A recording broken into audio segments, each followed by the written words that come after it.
नमस्कार किसान भाइयों। बैगन भारत में एक लोकप्रिय और फ़ायदेमंद खेती है। अगर आप जून जुलाई के महीने में बैगन की सब्ज़ी लगाते हैं तो जब ये मार्केट में जाता है तो 30 से 40 रुपए तक किलो का इसका रेट मिल सकता है। किसान भाइयों, हम इस वीडियो में जानेंगे कि आप अगर जून जुलाई के महीने में बैगन लगाते हैं तो किस प्रकार लाखों का मुनाफा 1 एकड़ में कमा सकते हैं। इसके लिए सबसे पहले आप जून जुलाई अर्थात बरसात का मौसम है तो सबसे पहले आपको इस बात का ध्यान देना होगा कि जिस खेत में आप फसल लगाने जा रहे हैं वो जल भराव वाला खेत ना हो, इससे आप ज़्यादा से ज़्यादा उत्पादन ले सकें, फंगस का प्रकोप आपके खेतों में ना हो। के लिए आपको जून के लास्ट सप्ताह या जुलाई के पहले सप्ताह में बैगन की नर्सरी डाल देनी चाहिए। अगर आप नर्सरी पर वीडियो चाहते हैं तो कमेंट करके कमेंट बॉक्स में बताएं, हम नर्सरी के लिए अलग से वीडियो बना देंगे, क्योंकि इसमें नर्सरी की पूर्ण जानकारी देंगे तो वीडियो बहुत ही लंबी हो जाएगी। बीज की मात्रा की बात करें तो आपको 80 से 100 ग्राम प्रति एकड़ बीज बैगन की लगेगी। वैरायटी की बात करें तो आप अपने लोकल मार्केट से पता करके वैरायटी का चयन कर सकते हैं, क्योंकि हर जगह मिट्टियों का बदलाव होता है, अलग अलग जगह अलग अलग मिट्टियाँ होती हैं। उसके हिसाब से वहाँ के लोकल मार्केट में बैगन के वैरायटियाँ उपलब्ध हैं जो वहाँ की मिट्टी में अच्छा उत्पादन दे सके। ऐसे में हम उदाहरण के लिए बता दें कि हमारे यहाँ 704 सेंग्रो का 704 वैरायटी बहुत ही ज़्यादा प्रचलन में है। ये 250 से 450 क्विंटल प्रति एकड़ पैदावार देती है और हमारे यहाँ बहुत ही अच्छी तरह से हमारे यहाँ बिक जाता है। उसी प्रकार आप अपने लोकल मार्केट में पता कीजिए जो सबसे उचित ज़्यादा पैदावार देने वाली वैरायटी या तेज़ी से बिकने वाली वैरायटी हो उसे लगाएं। जब नर्सरी की आप अच्छी देखभाल करेंगे तो 25 से 30 दिनों के अंदर आपकी नर्सरी बैगन की तैयार हो जाएगी। तो इसके लिए आप ट्रांसप्लांटिंग के से पहले अपने खेत की अच्छी तरह जुताई करा दें। जुताई कराकर उसमें 3 से 4 ट्रॉली गोबर की खाद डालें। साथ में 50 kilo DAP, 50 kilo single super phosphate तथा 20 किलो MOP अर्थात पोटास। और बरसात के मौसम में बैगन लगा रहे हैं इसलिए आपको एक सिस्टेमेटिक इंसेक्टिसाइड का भी उपयोग करना होगा जो ग्रेनुअल फार्म में हो, अर्थात दानेदार फार्म में आप लेंगे तो आसानी से खेत में छिड़काव हो जाएगा जुताई के समय। तो इसके लिए आप कार्टेप हाइड्रोक्लोराइड ले सकते हैं 5 किलो प्रति एकड़, या फटेरा को 4 किलो प्रति एकड़ ग्रेनुअल फार्म में जो दानेदार फार्म में आता है उसे लेकर आप इन्हीं खादों के साथ खेत में छिड़काव कर दें और खेत की अच्छी तरह जुताई करा दें। खेत की अच्छी तरह तैयारी हो जाने के बाद आप 1.5 लीटर पेंडामेथलिन को 150 लीटर पानी में मिलाकर 1 एकड़ में स्प्रे कर दें, जिससे 60 दिनों तक घास आपका कंट्रोल रहेगा। और उसके बाद आप अपने पौधों की ट्रांसप्लांटिंग करें। ट्रांसप्लांटिंग आप जैसे में हम 704 वैरायटियाँ लगा रहे हैं तो 36 × 36 इंच पर कर सकते हैं। अगर ये जो वैरायटी है 704 इसकी उपज ज़्यादा होती है इसलिए 36 × 36 इंच पे लगाया गया है। अगर कम बढ़वार देने वाली पौध है तो थोड़ी दूरी कम कर सकते हैं इसकी। उसके बाद अगली श्रेणी में जब पौधे आपके 12 से 15 दिन के होंगे तो आपको नीमोटोड के लिए आपको ड्रिंचिंग करना होगा। नीमोटोड के बारे में थोड़ा सा बता दें तो आपके पौधे जो जड़ में सूक्ष्म कृमि रोग लग जाते हैं, इस रोग के प्रभाव से पौधों की जड़ों में गोल गोल सी गांठें बन जाती हैं, जिससे पौधा ज़मीन से अच्छी तरह पोषक तत्वों को नहीं ले पाता, जिससे पौधा बौना हो जाता है और पीला पड़ जाता है, जिससे उत्पादन में बहुत ही ज़्यादा कमी आती है। इसके लिए आपको 250 से 300 ml वेलम प्राइम को लेकर 150 से 200 लीटर पानी में मिलाकर 1 एकड़ में ड्रिंचिंग करना होगा। ड्रिंचिंग का मतलब हर पौधे तक थोड़ा थोड़ा दवा को देना होगा।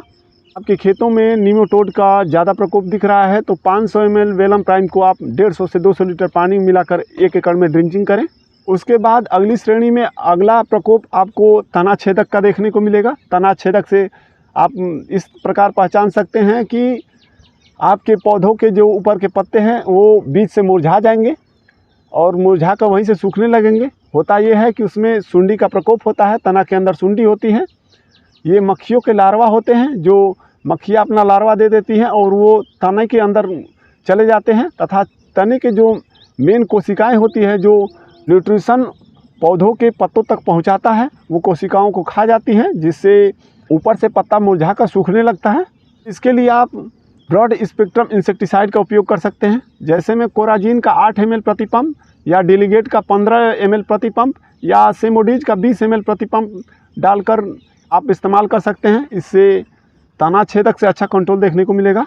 जब आपके पौधे 20 से 30 दिन के हो जाएंगे, उस समय आप खेत की अच्छी तरह निराई करके कुड़ाई कराएं। कुड़ाई करके आप 10 केजी माइक्रोजाइम तथा 50 केजी यूरिया को छिड़काव करके आप मिट्टी को अच्छी तरह पौधों पर चढ़ा दें, क्योंकि ये पौधा जो है ज़्यादा बढ़वार देता है। अगर मिट्टी अच्छी तरह चढ़ा देंगे उस पर, तो पौधे जब फल देने लगेंगे तो आंधी या तूफान का असर इस पर नहीं आएगा, क्योंकि मिट्टी चढ़ाए रहेंगे तो पौधा गिरेगा नहीं इससे, मिट्टी के सपोर्ट से। इसकी अगली श्रेणी में आपको जब फल आने लगेगा तो फ्रूट बोरर और सूट बोरर का प्रकोप दिखेगा, अर्थात सुंडियाँ आपके फलों में फल छेदक का काम करेगी। इसके लिए आप पहली जो दवा बताए हैं फ्रूट बोरर सूट बोरर पे भी अच्छा कंट्रोल देखने को मिलेगा आपको इससे। जैसे में सेमोडीज को हुआ तो सेमोडीज को थोड़ा सा डोज बढ़ा देंगे, 25 ml प्रति पंप का इस्तेमाल करेंगे, या कोराजिन को 10 ml प्रति पंप का इस्तेमाल करेंगे, या डेलीगेट इस्तेमाल कर रहे हैं तो डेलीगेट को 20 ml प्रति पंप इस्तेमाल करेंगे हम। तीनों दवाओं को बदल बदल के आपको इस्तेमाल करना है, क्योंकि आपको जब तक फल आएगा तब तक हर 10-10 दिन पर इस दवा का इस्तेमाल करना है। तो तीनों दवाओं को अगर बदल बदल कर इस्तेमाल करेंगे तो किसी भी दवा का सुंडी जो है रेजिस्टेंस नहीं बना पाएगी।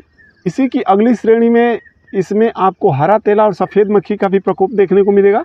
से इस प्रकार पहचान पाएंगे कि जो सफ़ेद मक्खी है छोटी छोटी मक्खियाँ होती है जो पत्तों के नीचे आपको छुपी हुई देखने को मिलेंगी, और हरा तेला इससे थोड़ा बड़े होते हैं कीट जो हरे कलर के आपको दिखाई देंगे।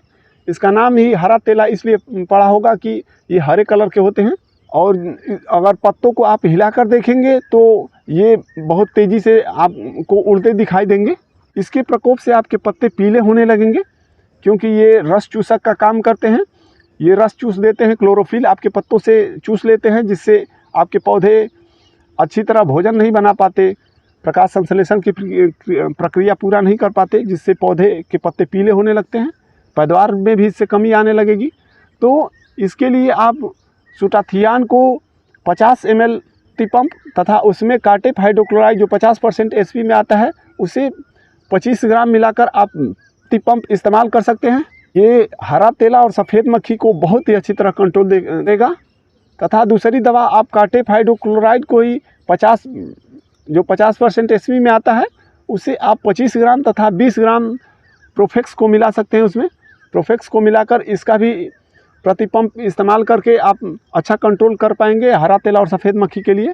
इन दवाओं का इस्तेमाल करने से पहले आप सुनिश्चित कर लें कि खेत में आपकी अच्छी नमी हो, क्योंकि ये दवाएं हैं जो बहुत ही अच्छे डोज में हैं, अर्थात हैवी डोज में हैं, जिससे आप अगर किसी तरफ रिपीट भी कर दे रहे हैं, दोबारा छिड़काव हो जा रहा है पौधों पर, तो खेत में अच्छी नमी रहेगी तो उसका दुष्प्रभाव आपको देखने को नहीं मिलेगा।